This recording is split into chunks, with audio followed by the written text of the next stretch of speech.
ሰላም አለይኩም ወራህመቱላሂ ወበረካቱ። ሰላም ጤና ይስጥልኝ የሱመያ ቻናል ቤተሰቦች እንዴት ናችሁ? ሰላም ናችሁ? ለመልካም ሁሉ ሰላም አለው አልሐምዱሊላህ። ሰብስክራይብ ላይክ ሼር እያረጋችሁ ሼር አድርጉ ማለት ነው ፕሊዝ። እንግዲህ ዛሬ የመጣሁበት ምንድነው በሃይሚና በብሩኬ መተንተን ስለፈለኩ ነው። እሱ ምንድነው አንዳንድ ከነሱ ጎን ሆናችሁ የምትሰሩ ዩቲዩበሮች ስማቸው መጥቀስ አስፈላጊ ከሆነ ጠቅሰዋለሁ ነገ ማለት ነው። ስለዚህ ከህይወታቸው ውጡ ፕሊዝ።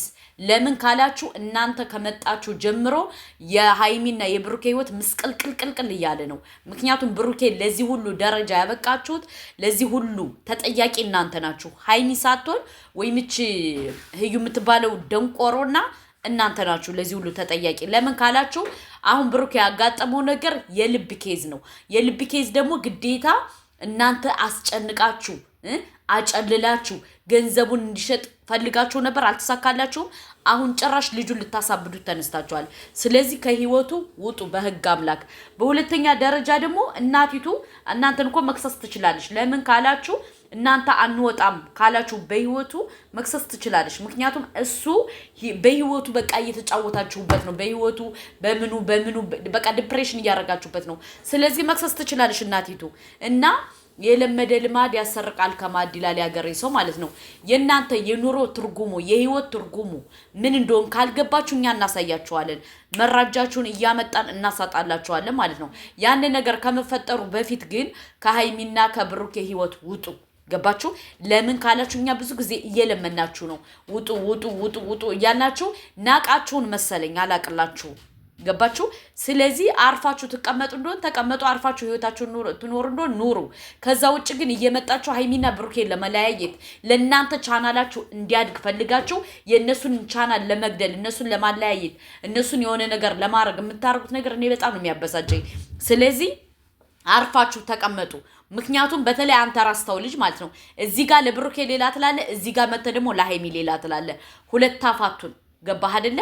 አርፈ ተቀመጥ እንደሆነ ተቀመጥ። ከዛ ውጭ ግን እኛም ያንተ መረጃ እንዳናወጣብህ። አለቀ ደቀቀ። ለህዩ ይደውላል፣ ለዚች ይደውላል፣ ለህዩ ይደውላል፣ ለዚች ይደውላል። እኔ አንዳንዴ ማለት ነው አስመሳይ ጓደኛ ከጎኔ ባይቀመጥ ምቾቴ ነው የምላችሁ። ለዚህ ነው አስመሳይ ሰዎች እናንተን የሆነ ሳይገሉ አይተዋችሁም። ስለዚህ ብሩኬ ጋር ተደርድረው ያሉት ሰዎች አስመሳይ ናቸው። ለብሩኬም ለሃይሚም ለቤተሰቡም አይጠቅሙም። ገባችሁ? ለምን ብሩኬን እኔ አንዳንዴ ይወዱታል አይወዱትም ብዬ እጠራጠራለሁ። የሚወዱት አይመስለኝም። ለምን ካላችሁ እንዳለ የሚሰሩት ሴራና ስራ በጣም ነው የሚያስጠላው፣ በጣም ማለት ነው። ስለዚህ ከነሱ ህይወት ውጡ። አለቀ ደቀቀ። እኛ እስከዛሬ ዝም ብለናችሁ ነበር። እናንተ ግን ፍቅር ማለት ምን እንደሆነ አይገባችሁም። ገባችሁ? እና በህይወታቸው ውጡላቸው። በቃ አስረግጬ ለምነግራችሁ ከህይወታችሁ ውጡላቸው። ካልሆነ ደግሞ እኛ መረጃው ልናወጣባችሁ እንገደዳለን ማለት ነው። ገባችሁ? እኔ እኮ አስመሳይ ጓደኛ የምጠላው በዚህ ነው። አስመሳይ ለእናንተ ተከፋት ለእናንተ ተንኮል ያለው ሰው እንደዚሁ በተለያየ ነገር ታውቁበታላችሁ። እና አሁን ከብሩኬና ከሃይሚ ህይወት ውልቅ ብላችሁ እንደ ሰባተኛ ሰይጣን ሂዱልን። ምክንያቱም በጣም ነው ያስጠላችሁን፣ በጣም ነው ጅጅ ያላችሁን። እናንተ ለራሳችሁ ቻናል ማሳደጊያ ነው ያደርጋችኋቸው። ሃይሚና ብሩኬን እየተጠቀማችሁባቸው ያለው በጣም ነው የሚያበሳጨው። ገባችሁ? ይሄ ነው። በሁለተኛ ደረጃ ደግሞ እንግዲህ ብሩኬ አላህ ያሽርህ ማለት ነው። ፈጣሪ ያሽርህ። ግን ጓደኛ አትመኑ። ጓደኛ ለእናንተ ትዳራችሁን ሊለያይ ነው የመጣው እያልን እየነገርናችሁ፣ እናንተ ግን መስማት አለባችሁ። ምክንያቱም እነሱ ለራሳቸው ለህይወታቸው ነው እንጂ ዝጥ የሚሉት። እናንተ ተጣላችሁ፣ ማንም የሚጨነቅላችሁ የለም። እናንተን እየተጨነቀላችሁ ያለው ኦዲየንስና ቤተሰብ ነው። አለቀ ደቀቀ። ኦዲየንስና ቤተሰብ ነው እስካሁን እንዳትለያዩ እያለ እየፈጋ ያለ። በዙሪያችሁ ያለ ሰው ግን በተለይ ዩቲዩበሮች በጣም እንድትለያዩ ይፈልጋሉ። ምክንያቱም ስለሚሸቅሉባችሁ እና ኦዲየንስን አክብሩ። ኦዲየንስ የሚላችሁን ስሙ። ኦዲየንስ በጣም ብዙ ጊዜ ኮሜንት ይጽፍላችኋል። ለምንድነው እናንተ ማታዩት እንዴ? ኦዲየንስ እኮ ብሎ ከመረረው እኮ ጥሎ ይሄዳል። ስለዚህ የኦዲየንስ ምክር ስሙ፣ ሃይሚና ብሩኬ ማለት ነው። ለምን ካላችሁ የማንንም ነገር እየሰማችሁ እመኑ፣ ህይወታችሁን አትበጥብጡ። እነዚህ ከሌ ማለት አልፈልግም። እንትን እየተላኩ እየመጡ የናንተን ዩቲዩበር የናንተን እንትን ለማጨመላለቅ የመጡ ሰዎች ጠላቶቻችሁ ናቸው። ስለዚህ እናንተ የሰው ምክር ብላችሁ አዳምጡ።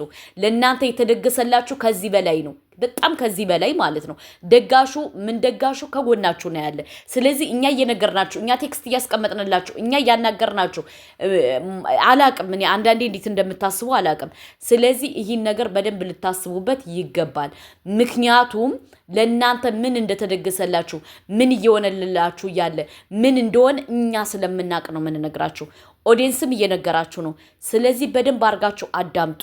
ገባችሁ? ዛሬ የብሩኬ እናት በጣም ጭንቀት ላይ ናት። ለምን ልጇ በዚህ ደረጃ ስላየሽው እናት ናት ትጨነቃለች። እንዴ ህዩ ግን መታ ምን አባቷ ትሰራለች ከነሱ መሃል? ደግሞ እኮ ሀይሚ ለምን መጣሽ እንዴት መጣሽ ለምን ትደውልላታለህ እያለች ደግሞ እንትን ትላለች። ስለዚህ ይህ ሁሉ ነገር ከመፈጠሩ ይልቅ እችን ደንቆሮ አስወጡልን ከህይወታችሁ። ገባችሁ? እኛ ዛሬ ትተዋላችሁ ነገ ትተዋላችሁ ነገ ወዲያ ታቆማላችሁ እያለ ዝም ብለናችሁ ነበር። እናንተ ግን አሁንም ቢሆን መልሳችሁ መላልሳችሁ ህዩን ሰው እንዲቀበላት ነው እየሰራችሁ ያለ። ህዩን ሰውን እኛ እንቀበላትም። ህዩን ማንም ኦዲየንስ አይወዳትም። መብቱ ነው። አታስገድዱ ኦዲየንሱን። ምክንያቱም ሰው ሊጠላት የቻለው አመጣጧ ነው አልናችሁ። እናንተ ግን አሁንም እዛው ናችሁ። እዩ አሁን ሰው እንግዲህ ዛሬ ለምን መጣሽ ብላ ሀይሚን ልትመታት ነበር። አስባችኋል? እኔ በጣም ነው ያናደደችኝ። ለምን መጣሽ ለምን ትመጫለሽ እንዴት መጣሽ ማን የደወለላት ምናምን እያለሽ ማለት ነው። አስባችኋል? የሌባ አይነ ደረቅ መልሶ ልብ አድርቅ ይላል። በኋላ የመጣ አይና ወጣ። በኋላ መጣ እሷን ለመምታት እሷን ለማለት እሷን የማታረገው ጥረት የለም። ይህ ነገር መስተካከል አለበት ውዶቼ። ምክንያቱም በጣም ነው የምታስጠላው። በጣም ማለት ነው። ሁለተኛ ደግሞ ልጁ የሱ ሳይሆን በግዴታ ተቀበል ብላ ማስገደዷ እያለ እንደገና ደግሞ ለምን መጣሽ ከሀይሚ ጋር ችርችም። አስባችኋል? ሆስፒታል ሞታ ችርችም ጭራሽ ሀይሚ ልትማታ እኮ ተገልግላለሽ። ይህ ምንድነው? እናንተ እየደወላችሁ ህዩን ስለምታመጧት ነው። ህዩን ማምጣት አይጠበቅባችሁም። ስለዚህ ይህ ነገር መስተካከል አለበት። ህዩ ከነሱ ህይወት መውጣት አለበት። ገባችሁ? እናንተ እየደወላችሁ እያመጣችሁ ግን እንደዚህ ተፈጥሮ ብትሉን እኛ ሰልችቶናል። አለቀ ደቀቀ። ሰልችቶናል። በጣም ነው ጅጅ ያለን። ምክንያቱም እኛ እየነገርናችሁ አሰሙ። ይህ ሁሉ ነገር ሳይፈጠር በፊት እኔ ነገርያችሁ ነበር። ብዙ የተደገሰላችሁ ድግስ አለ። ተጠንቀቁ፣ ተዉ፣ ራሳችሁን ጠብቁ፣ ኮንትሮል አድርጉ ምናምን ነገርናችሁ። ይህ ሁሉ ነገር ከመፈጠሩ በፊት እናንተ ግን መልሳችሁ መላልሳችሁ ምን ብላችሁ እዛው ላይ ናችሁ። ስለዚህ እናንተ ራሳችሁን ካልጠበቃችሁ እኛ ለምንድን ነው የምንጨነቀው? እኛ ለምንድን ነው በዚህ ደረጃ የምንጨነቅላችሁ? እኛ እኮ ለእናንተ ብለን ነው አይደለ? እኛ እየነገርናችሁ የተደገሰላችሁ እንደዚህ ተደግሶላችኋል፣ ራሳችሁን ጠብቁ፣ እንደዚህ ሆኗል፣ እንደዚህ ወጥቷል፣ እንደዚህ እያልናችሁ መልሳችሁ ግን እናንተ የምትፈልጉት ህዩን ሰው እንዲቀበላት ነው እየሰራችሁ ያለ። ስለዚህ ይሄ ነገር በጣም ስተት ነው። በጣም ነው የሚያስጠላው። ለምን ኦዲየንስን ማክበር አለባችሁ። በተለይ አንተ ራስታው ልጅ ደግሞ አንድ ጊዜ ከሀይሚ ትደውላለህ፣ አንድ ጊዜ ከህዩ ትደውላለህ። ይሄ ፌር አይደለም። ገባ? ለይተህና አንተ ቻናልን ለማሳደግ እንደው በደንብ ጠንቅቀን እናውቃለን። ግን ከቻናል ደግሞ የሰው ህይወት ነው የሚበልጠው። በመጀመሪያ የሰው ህይወት ዛሬ ብሩኬ ህይወቱን አተነው ቢሆን እንደ ነፃነት ምንድነው የምንሆነው? እንደ ቀልዳት እዩት ይህን ነገር። ገባችሁ? የሆነ ማለት ይሄ የመተንፈስ ችግር በጣም መጥፎ ነው። ገባችሁ? እና ይሄ ነገር በደንብ ሊታሰብበት ይገባል። በጣም ነው ያናደዳችሁ። ሰብስክራይብ፣ ላይክ፣ ሼር አድርጉ። ሰላም አለይኩም።